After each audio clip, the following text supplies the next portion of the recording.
Ladies and gentlemen, the Broncos coaching staff currently has me very frustrated.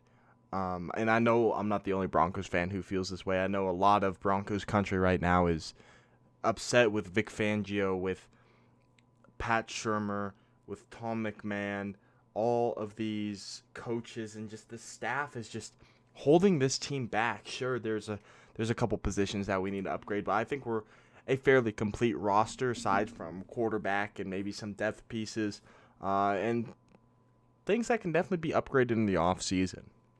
Now, here are my top 5 Broncos head coaching candidates, and the last time we had a really good head coach was obviously with Gary Kubiak when we won the Super Bowl back in 2015-2016, Super Bowl 50, and ever since then, coaching has just been downhill ever since. We hired Vance Joseph over Kyle Shanahan. We had Mike Shanahan, the best Broncos coach of all time. Could have hired his son, but we decided to go for Vance Joseph, and I think a part of that was due to Joe Ellis. And then we hire Vic Fangio, who I thought at the time was a good hire, one of the best defensive minds of all time. And wouldn't mind if he came back as the defensive coordinator because his defense is really, really good. Just it's time management for him, and then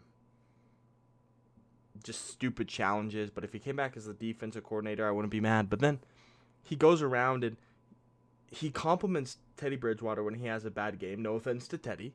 I do like Teddy as a person and later I think he's great. But even when Bridgewater has a very bad day, you hear Fangio compliment him. And then when Drew Lock is one of the only bright spots in the offense, he just doesn't really compliment him. So, yeah, that's my little rant out of the way. Before we get into the top 5 head coaching candidates for the Broncos, I want to ask you to subscribe and leave a like as it helps the channel out tremendously. As always, I want to remind you that Jesus is King. I pray that you give your life to him. If you haven't already accepted Jesus as your Lord and Savior and believe with your whole heart that he died on the cross for your sins, I highly, highly recommend you do it. It'll make your life a whole lot more peaceful. I found, honestly, a purpose in following Jesus, and I just pray that you give your life to God, and I hope to see you in heaven. And let's jump in to the top 5 head coaching my top 5 head coaching candidates for the Denver Broncos. I just want to say, in George Paton, we trust, because I trust George Paton. After this last offseason, he has proved to me that he is one of the best general managers in the NFL with all the moves he made. As much as we didn't like the Von Miller trade because we're trading away an iconic player, he got actually a solid return and a second and a third round pick for him. The draft with Patrick Surtain and Javonte Williams, and this whole draft class is looking tremendous. So I trust George Paton. He is one of the biggest weapons we have in the front office, and I'm just so thankful that he is the Broncos general manager. So coming out number 5 for my top 5 head coaching candidates, and by the way, these are going to be all offensive coordinators because I think the league is moving in a direction where you need an offensive mind as the head coach, and then you have a really good D coordinator. So I have Kevin O'Connell, which is the Rams offensive coordinator, and he's probably not calling the plays with Sean McVay in LA, but just the experience he has in the NFL. He's a former NFL quarterback, was drafted in the 3rd round by the New England Patriots. He's played for, obviously, the Patriots, the Lions, the Jets, the Dolphins, and the Chargers. He's also been the offensive coordinator for the Rams for the past 2 seasons, and prior to that, he was the quarterbacks coach for the Washington Redskins, and prior to that, he had coaching stints with the Cleveland Browns and the San Francisco 49ers. And like I said earlier, while he may not be calling the plays, the experience would be solid, and if the Broncos went in his direction, I would not be mad, but there are guys I would prefer to have over him. At number 4, I have Nathaniel Hackett, the Packers offensive coordinator. He's been with the Packers since 2019. He's had other previous head coaching jobs with the Buffalo Bills and the Jacksonville Jaguars, and has 12 years of coaching experience in the NFL. Now, there was a report where per Peter King, if the Broncos fire Vic Fangio and hire Nathaniel Hackett, Aaron Rodgers would come to Denver. Now, I don't know if that report is true. And speaking of Aaron Rodgers, I may not be the biggest. I'm not the biggest fan of him coming to Denver. Yes, he's a great quarterback, and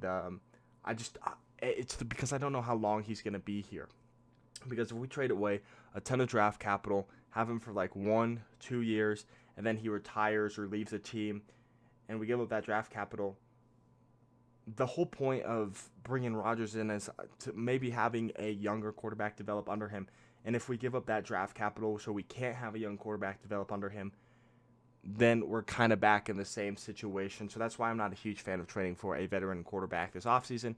You know, if it happens, I trust George Paton, and I wouldn't be mad about it because we'd have immediate success. But thinking long-term here, I think drafting is the way to go. And that's just a personal preference, and I know a lot of Broncos fans could disagree with me.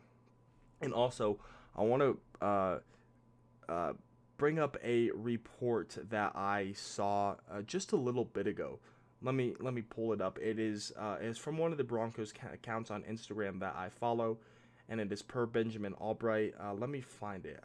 It is Broncos Avenue, and a fan said, "It's not fair that Benjamin Albright knows way more than we do.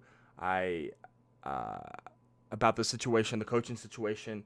So I'll believe you. Because he can't argue the other point. As a fan, I'm saying fire the coach. Let's see what happens over the next 2 weeks. Worst case scenario is you wind up with a better draft pick." And then Benjamin Albright replies to this saying, "I'm telling you, as a fan, you're going to be happy after this season. Just have patience over the last 2 games." Now, I know a lot of Broncos fans, some love Benjamin Albright, some hate him. I personally like Benjamin Albright. I think he's a good reporter. On Broncos Country Tonight, he's a great film host with Ryan Edwards. And I think that, I trust Benjamin Albright, so I'm hoping George Paton has a little secret up his sleeve. But yeah, that's another little tangent there. Let's jump into my number 3 head coaching candidate, and that is Byron Leftwich of the Buccaneers. And once again, going back to the Rams thing, I'm pretty sure, I'm almost 100% sure that Bruce Arians is calling the plays. So Byron Leftwich, it's, you think he's a good offensive coordinator when you look at what he did last season with Tom Brady, and then, you kind of compare the previous seasons with Jameis and all those other guys.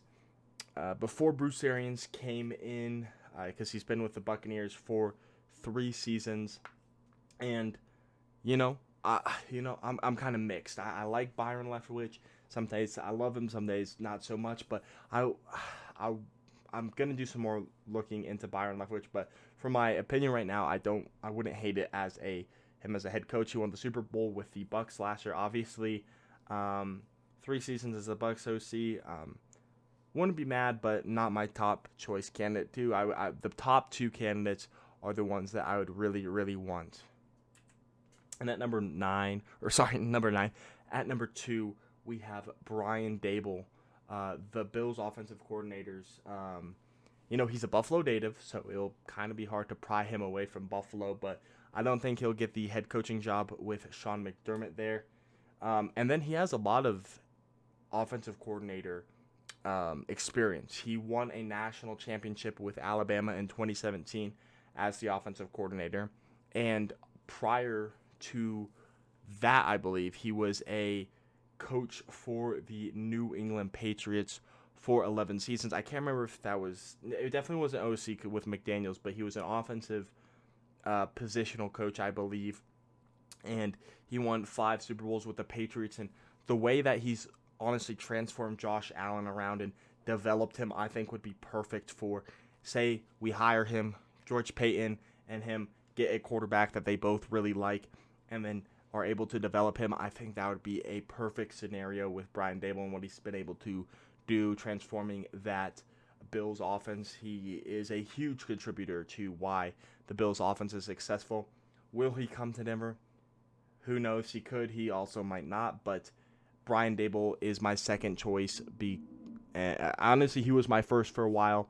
But I have decided that Kellen Moore is my top head coaching candidate or my choice for the head coaching job.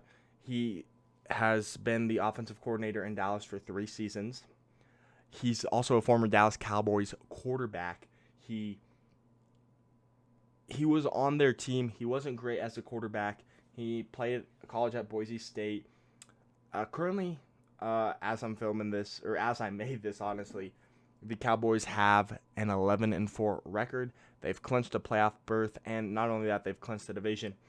And honestly, Kellen Moore is just such a great offensive mind. You see Tony Romo in the booth calling all these crazy things that's going to happen. I think Kellen Moore is such a great offensive mind. Yeah, I could be getting ahead of myself, but I think he could be the next Sean McVay for whatever team he goes to. Not just the Broncos, but if someone hires him as a head coach, I think he'll be the next Sean McVay, next offensive mind, young guy. And if the Broncos got him, I would be absolutely ecstatic if he was my next, or not just mine, but the Broncos head coach. And I think fans would love this move and should love this move. But yeah, let me know what your 5 head coaching candidates are for the Broncos in the comments below. Make sure to subscribe and leave a like if you enjoyed. And thank you so much for watching, and I'll catch you next time. Peace out.